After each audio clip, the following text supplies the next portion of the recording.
area. I just came out of University of California at the end of June this year. So I got to be around for the better part of this growing season this year and get to know a lot of growers, although I don't think I've met any of you yet. So I'm excited to get that opportunity today, maybe afterwards.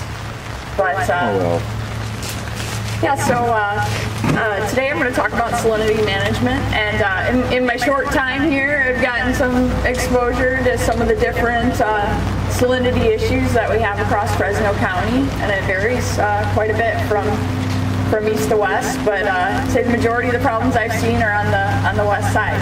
And so first, why do we need to manage salts? Well, I'm sure we're all kind of getting a good lesson in that because we're seeing evidence of it in the health of our trees and in yields. And the first page on the top, there's a table that shows that how electrical conductivity levels, salinity levels, can start to affect almond yields at a pretty low level. So between the water and the soil, it's somewhere in the range of 1.5 decisiemens per meter and 1.1, where we might start to see evidence of it.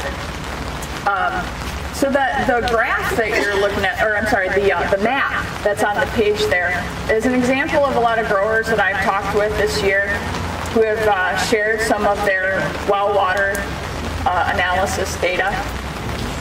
And the point that I'm trying to illustrate by putting that on there is that with each, there's a key at the bottom of the map that shows what the different potential aspects of salinity that can be problematic.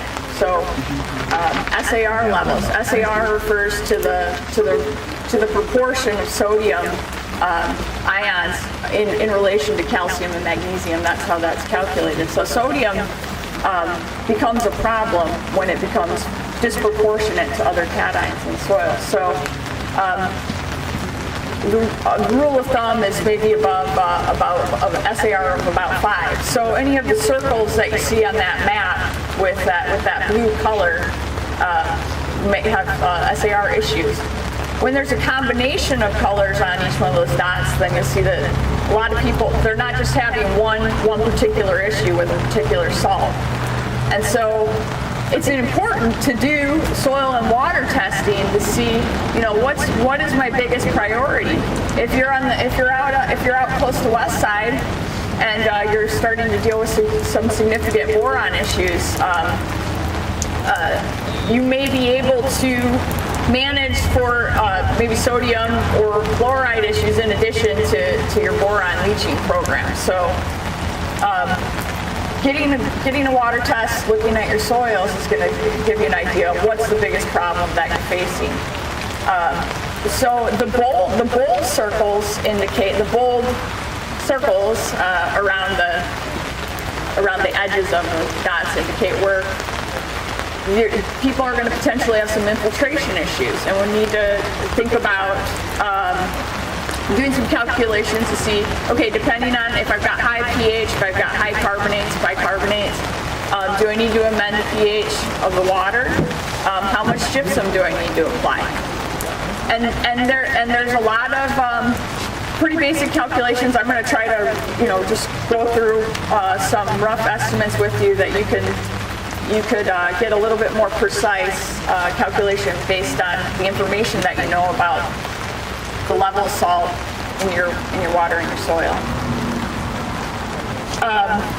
So I'm still on the first page, but that graph that's on on the right side of the paper, that colorimetric graph, shows under drip systems, which seems like more often than not, in areas where we're pumping water, people are shifting over to drip systems. But the way that you would manage salinity might be a little different under drip than you would under traditional furrow irrigation. And so that picture, that graph, shows with depth in the soil and with depth from, or I'm sorry, with distance from the emitter, what salt accumulations might be like in the soil. And so the reason that I put that on there is to illustrate a couple things. The top graph would show when you're doing frequent drip irrigation cycles, even though your water may have some high level of salinity, you're still probably getting downward movement of salts. And it's only going to go so low as the salinity of your water. But so you'll notice a gradient where salt levels are going to be lowest, closest to the emitter, and it's going to increase with depth. But then we're also going to see an increase in salts on the wetting front of where the drip irrigation, where salts are going to accumulate on the periphery of the wetting front, on the edge of the drip ball. So we need to consider those things when we decide a management plan, and we need to consider those things about when we decide to sample, soil sample. Because if you're soil sampling right there on that margin, you're going to get much larger values for salinity than you would closer to the emitter. And so I don't know that there's a standard recommended way of doing this, but in my mind, if we're trying to get an idea of how well salts are draining in 1 foot depth increments, it's going to be better to sample in proximity to the dripper, in proximity to the drip line where the roots are extracting the most water from. But we do want to manage for that salt on the edges as much as we can. So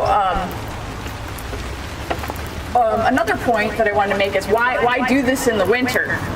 Okay, we do a lot of maintenance leaching during the season just by putting on the irrigation water, as those color graphs show that there's some success in moving salts down. But the difference in winter is that trees aren't transpiring. And so back to the sources of salt and why there's more on the west side, the salts are naturally occurring in the groundwater. So the dissolution of rocks, soil, organic materials, additions from fertilizers, manures, all these things are sources of salt that percolate through the soil and into the groundwater. And so we're bringing those salts up to the surface when we're pumping. But even in places on the east side of the valley, because of our arid conditions, those areas are also still susceptible to some level of salinization in the root zone of their soil, because transpiration, evapotranspiration, so the evaporation of water just from the soil surface and transpiration of the trees taking up water excludes salts from their root system. So it's naturally just accumulates the salt in the root system. So even those areas back to the map, even those areas with the green dots on the front page, on the east side, those areas may still be susceptible to some level of salinity accumulation. And so that's the point in doing it in the winter, is that we don't have that evapotranspiration occurring. That's kind of pulling those salts back up like a straw, capillary action. Another reason is that has to do also with the trees not transpiring, is that the trees are going to be less sensitive to anoxic conditions by putting on a large quantity of water in big shots, trying to push these salts down. And then the other obvious reason is that we're getting some precipitation. And so the rain is a good source of water, and it's far more neutral, lower in salts. And if we can put on water in addition to irrigation water in addition to the precip, that's going to give us more potential to drive down the salts. So let's see what I have here on the second page. So the goal in doing this, we want to recharge our soil a little bit, soil water, and then get the soil in good shape as far as salinity levels go next season, that it's not going to be a detriment to your yield efficiency. or the growth of your trees if you've got young trees that are not yet, to bearing age. So I kind of set up a little timeline here to think about between right now, and January is the critical time to be thinking about doing this. And so the thing is with the soil sampling is it does take some work, and we do recommend that you get a good snapshot of your blocks, and that includes getting an idea of what, because few people have just homogeneous set of soil conditions across their property. You've got different things going on. So I'm sure a lot of you have been either looked on the NRCS Soil Web Survey, looking at an aerial view, satellite imagery of your block, or the University of California, UC Davis Soil Web Survey is a really good resource. It's easy to put in your coordinates, even put in your cross streets, and get an aerial view of what the property looks like. So that's a good place to start, sort of figure out where you need to sample, because it's not going to do you any good to composite samples from different soil types or different soil chemistries, because we might need to consider managing those a little bit differently if possible. So that would be the first step, would be to get an idea using some of the resources on the web of what are some of the anomalies. And then if you've been farming your piece of land for a number of years, you know where the alkali spots are, you know where the problem areas are. Okay, so keeping that in mind, now we're going to want to take samples within those different zones on your property, at least 50 feet apart, and we want to do it in 1 foot increments down to about 5 feet. So why do we want to do that? If you think back to that picture that I showed on the first page, we want to see how salts are moving downwards. We want to see a downward gradient where the salts are lowest in that top part of the root zone, where 70% of your roots are in that 70% of your roots in that top 2 feet. We want to see that the salts are lower in there in comparison to down below. Even with soil modification, sometimes with settling, there can be impediments to drainage and things like that, where we could have salt accumulation. So it could be more difficult to leach those salts out if there's something in the soil, perched water table, or some different clay layers, things that are going to keep us from more efficiently moving salts. So it's good to get an idea of this in the 1 foot increments. But once we have that picture, and we can also, maybe also be of interest to look at those peripheral areas I was mentioning on the with your drip, to look at what the extremes are. And then maybe when you do your calculations, you could say, this is the high end of water I'm going to try to get on between now and January, and this is my target. And then if I can get on more, maybe I can do some more effective leaching of those salts on the edge. So we're going to take the average salinity of that 5 foot root zone to get an idea of what the soil salinity is that we're looking at. And then we're going to say, okay, what's our minimum threshold? What's the target? Well, you might be limited to the salinity of your irrigation water. That might be, that more likely than not is going to be your target level that you're going to try to desalinize the soil a little bit with. So when you go home later, I've made just a simple example of how you would go. And there are a lot of different published calculations for how to go about doing this. This one has, been in use for 30 plus years. I think it's the man's name is Rhodes that came up with it. But it's just a simple calculation to determine the depth of water that you need to achieve your desired salinity. So you get that. Say it's 1.4. That's what it's going to be in my example. So say you have a irrigation water with a salinity of 1.4, and you're initially at about 1.8. This 0.15 number is a constant that they use for drip and microsystems. So for this specific calculation, so that number fluctuates, but it's just a constant. So if you're using this method, you always use that 0.15 number. So I mentioned boron. Boron is becoming a big concern, especially on the west side for a lot of growers. And boron requires about what we think at least 3 times more water to reclaim the soil than salts. But the two calculations I've used on there are pretty close to the same. They just use a different constant, a different coefficient for the leaching that's required. And so you want to be doing all this now if you haven't done the sampling already, but you want to get an idea of what salinity levels are like throughout the root zone to a depth of 5 feet. And then other things that you can get from your soil report, in addition to electrical conductivity, is what I've been focusing on, is pH. And you want to, if you get an idea that you've got infiltration problems, you want to look at your pH and your carbonates, bicarbonates, things like that. Figure out if you need to if you could adjust your pH to dissolve some of those carbonates, which could be like kind of another resource, a free source of gypsum in effect.